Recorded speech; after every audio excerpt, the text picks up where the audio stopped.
Jornadas de 12, de 14, de 16 horas. Las factorías norteamericanas amasaban enormes capitales con mano de obra barata. Migrantes mal pagados, mujeres extenuadas, niños que no conocían los días de descanso. El 1 de mayo será la rebelión. El 1 de mayo será la rebelión. El 1 de mayo será la rebelión. El 1 de mayo de 1886, una ola de huelgas sacudió a Estados Unidos.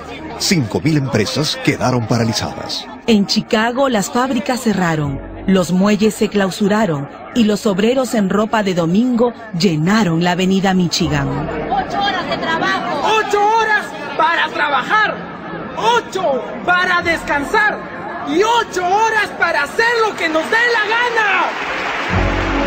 A lo largo y ancho del país, 500 000 de obreros y obreras exigían una jornada laboral de 8 horas. En Chicago, 80.000 hacían huelga. En la fábrica McCormick hubo un enfrentamiento. La policía disparó sobre la multitud. 6 trabajadores perdieron la vida y los heridos se contaron por decenas. Ante la masacre, los dirigentes sindicales convocaron a una nueva manifestación el 4 de mayo en la Plaza Haymarket. Era el atardecer de un día lluvioso. Sobre un vagón y frente a miles de trabajadores, habló Augusto Spies, periodista alemán. Habló Albert Parsons, obrero norteamericano. Hablaron los líderes anarquistas. De repente, policías fuertemente armados llegaron a la Plaza Haymarket. Un capitán ordenó dispersarse a los manifestantes. Le respondieron que el mitin era legal y pacífico. Entonces, ocurrió. Una bomba cortó el aire y explotó entre las filas de los uniformados. Un policía cayó muerto y varios quedaron heridos. De inmediato, los guardias abrieron fuego cerrado sobre la multitud que huyó despavorida, quedando atrás 38 muertos y más de 200 heridos. Los dirigentes fueron apresados. La policía destruyó imprentas, allanó domicilios y detuvo a centenares de huelguistas. Chicago fue declarada en estado de sitio. Los periódicos pedían la cabeza de los subversivos. El Chicago Tribune editorializaba: para estos vagos harapientos, la mejor comida es una carga de plomo en el estómago. En el juicio, los testigos declaraban haber visto a los acusados arrojando la bomba sobre los policías.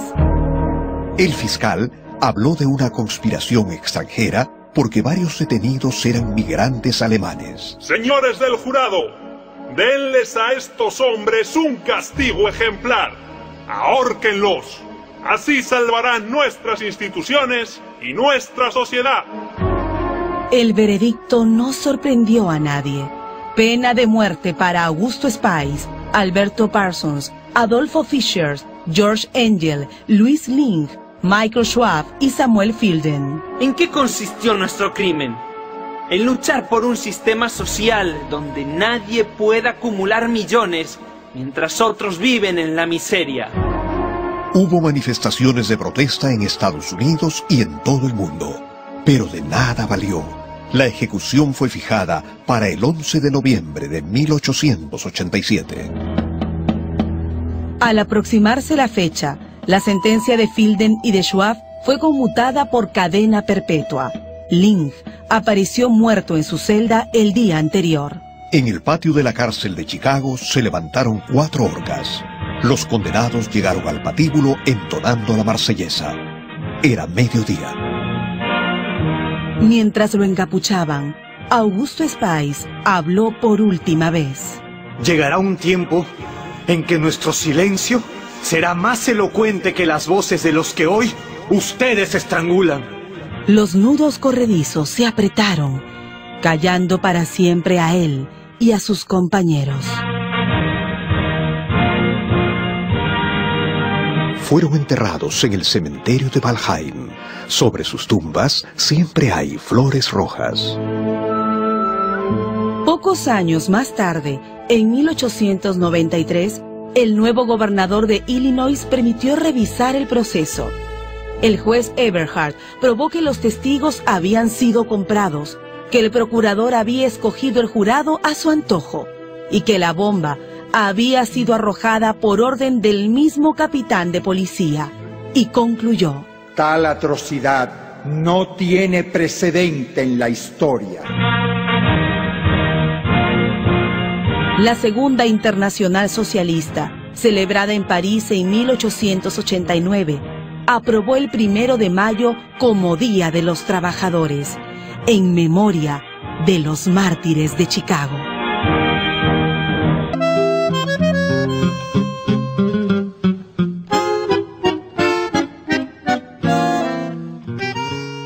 El 1 de mayo es la fecha fundamental del movimiento obrero. Une a las clases trabajadoras de todo el mundo, a pesar de las diferencias de idiomas, de las diferencias de industrialización, de las diferencias políticas, etcétera, etcétera, pero une a todos los trabajadores del mundo. Esa iniciación de la huelga por las sagradas 8 horas de trabajo. Y esos, los mártires de Chicago, esos valientes trabajadores que salieron al frente pidiendo y exigiendo las 8 horas de trabajo, con un documento precioso que ellos van a leer antes de ser ahorcados, donde decían: no queremos 8 horas de trabajo para trabajar menos, queremos 8 horas de trabajo para tener también tiempo para la cultura, para leer, para jugar con nuestros niños, para estar con nuestras mujeres. Qué hermoso este documento. Y entonces se va a iniciar ahí la huelga que va a traspasar todas las fronteras del mundo. De ahí el significado de este 1 de mayo.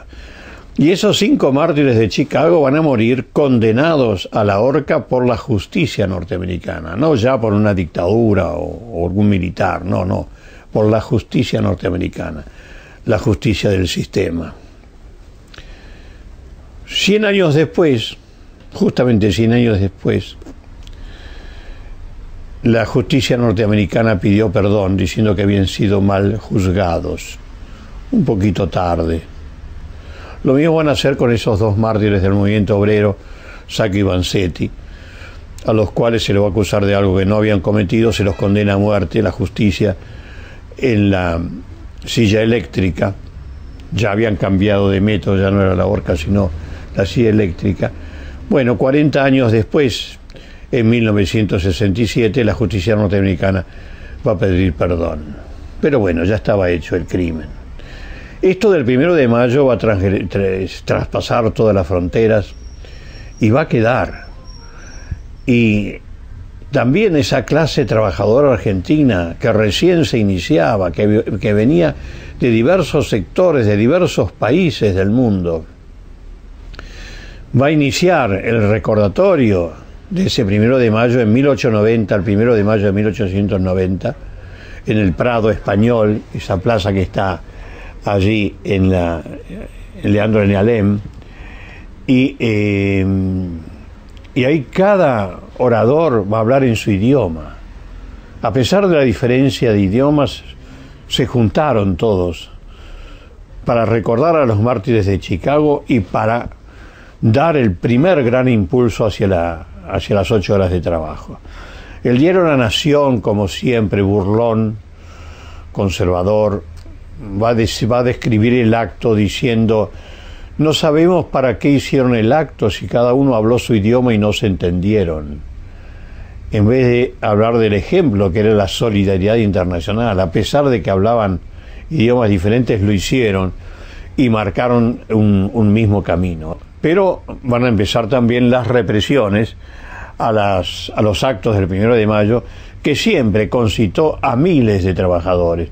Lo podemos leer en los diarios de la prensa y La Nación.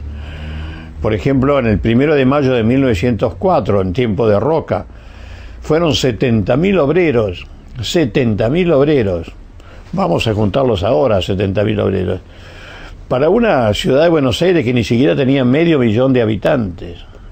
Y se va a hacer en La Boca, Y ahí va a caer el primer mártir del movimiento obrero de un 1 de mayo, el marinero Juan Ocampo, de 18 años. Los obreros ahí fueron atacados por la policía. Los obreros toman sobre sus hombros el cadáver de Juan Ocampo, lo van a llevar al diario La Protesta, que era el diario anarquista, el diario de los trabajadores, y ahí lo van a velar.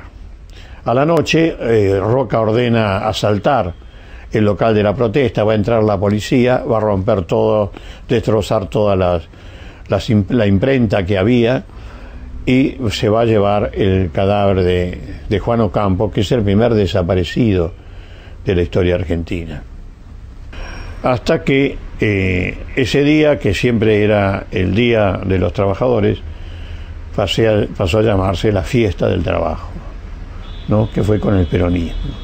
El fin del movimiento auténticamente obrero, porque ya los 1 de mayo pasaron a ser organizados desde arriba, y se acabó con aquella tradición. Tan es así que, bueno, finalmente dejaron de hacerse el 1 de mayo, se solucionaba todo, es decir, con una alusión por radio y por televisión, y dejaron de ser, y fue un día libre, y la gente ya empezó no iba más, no sentía como una especie de obligación por los mártires de Chicago, del recuerdo y de la lucha que había costado tantas víctimas del 1 de mayo, sino lo tomó como un día festivo más, y entonces, bueno, pasaron a hacerse los picnics y ir al campo, ir a los clubes, y hasta el discurso del secretario general de la CGT se hace el 30 a la noche. También evidentemente ese secretario quiere irse de picnic el 1 de mayo.